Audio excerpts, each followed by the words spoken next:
In this video, I will show you how to log in Mediolanum Bank of Italy. All you have to do, go to Google and search for Mediolanum Bank, and then you will see this page. From here, click on this option, Customer Access. You can see here on the screen.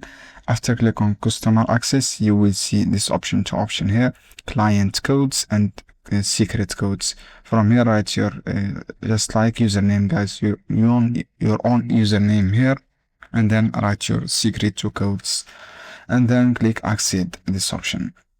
From here, you can log in successfully without any problem. And then if you want to save your password, just click Save Password. You can also log in your app.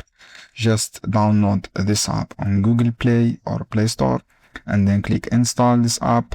After install this app, guys, you will log in successfully. I hope this guide helpful for you. Don't forget to give like and share this video for more content, and see you on other videos soon. Just write your client ID and your password, and then click Accept.